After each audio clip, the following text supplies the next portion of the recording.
তিনি বলেছিলেন যে রোজা আর পূজা মুদ্রার এপিট-ওপিট।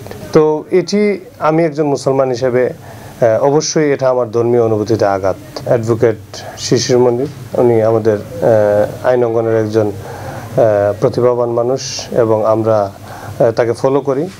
তো উনি যে বক্তব্যটি দিয়েছিলেন ওনার রাজনৈতিক প্রচার প্রচারণায় ওনার কনস্টিটিউয়েন্সিতে সুনামগঞ্জে, তিনি বলেছিলেন যে রোজা আর পূজা মুদ্রার এপিট-ওপিট।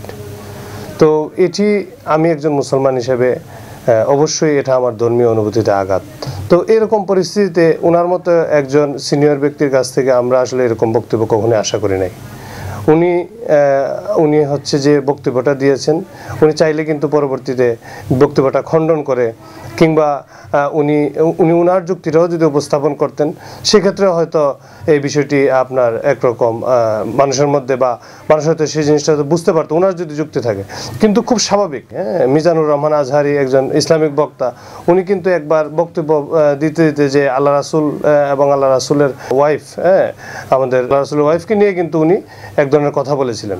তারপরে যখন মুসলিম জনতা সুন্নি জনতা এটা নিয়ে প্রতিবাদ করে, উনি ওনার ভুল বুঝতে পেরে উনি কিন্তু লাইভে এসে সরাসরি আপনার এই বিষয়টি উনি ক্ষমা চান। ওনার বিরুদ্ধে মামলা দায়ের করা হয়েছে পেনাল কোডের 1860 সালের যে দণ্ডবিধি আইন, এটি 295 থেকে 298 দ্বারায় আপনার এই ধর্মীয় অনুভূতিতে আঘাত বা ধর্মীয় উপাসনালয় ভাঙচুর এই সকল বিষয়ে কিন্তু আপনার আইন আছে এবং আইনের মধ্যেই কিন্তু ওনার বিরুদ্ধে মামলা দায়ের করা হয়েছে। যিনি মামলা দায়ের করছেন তিনিও কিন্তু একজন আইনজীবী। ওনার বিরুদ্ধে আইনগত ব্যবস্থা নেওয়া হয়েছে, ওনার বিরুদ্ধে মামলা দায়ের করা হয়েছে। আদালত মামলাটি আপনার তদন্তের জন্য পাঠিয়েছে সত্য মিথ্যা যাচাইয়ের জন্য। খুব সহজ বিষয়, সত্য মিথ্যা যাচাই করবে, প্রয়োজনে ওনার সাথে কথা বলবে, বাদীর সাথে কথা বলবে, সারকামস্টেন্সেস দেখবে, তারপরে তো একটা রিপোর্ট হবে।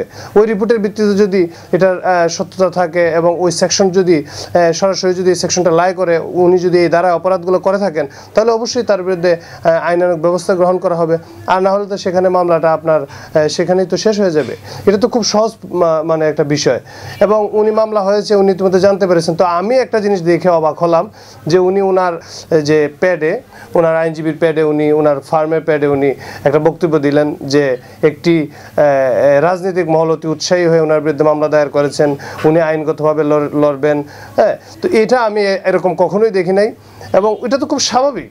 উনি কেন, যে কারোর বিরুদ্ধে মামলা হতে পারে, তারেক রহমানের বিরুদ্ধে তো কালকে মামলা হতে পারে, ডক্টর মোহাম্মদ ইউনূসের বিরুদ্ধে মামলা হতে পারে, আপনার আসিফ নজরুলের বিরুদ্ধে মামলা হতে পারে। এটা খুব অস্বাভাবিক কিছু না, ওইটা একটা আইনগত প্রক্রিয়া।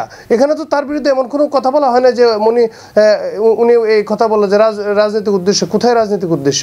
অ্যাডভোকেট শিশির মনির ভাই উনি আমাদের আইন অঙ্গনের একজন উজ্জ্বল নক্ষত্র, আমরা তাকে ফলো করি, আমি ডেফিনেটলি তাকে পছন্দ করি, ফলো করি। কিন্তু এই সকল বক্তব্য শোনার পর থেকে আমি সে জিনিসটা আমাদের কাছে তো আমরা অ্যাকসেপ্ট করতে পারি না। আমি এজ এ মুসলমান, রোজা আর পূজা কখনো মুদ্রা এপিট-ওপিট হতে পারে না। পূজাতে আল্লাহর সাথে শিরক করা হয়, এই পূজাতে আল্লাহর সাথে শিরক করা হয়। এখানে আমরা কোনোভাবে একজন মুসলমান আমরা যেতে পারি না। এখানে আপনি যাবেন, সহযোগিতা করবেন, শিরকের আপনি মানে অংশীদারি হবেন, আর আপনি বলতেছেন রোজা, ওইটার মানে এপিট-ওপিট কীভাবে সম্ভব? দেশে দেশে সবার সাথে দ্য নিউজ।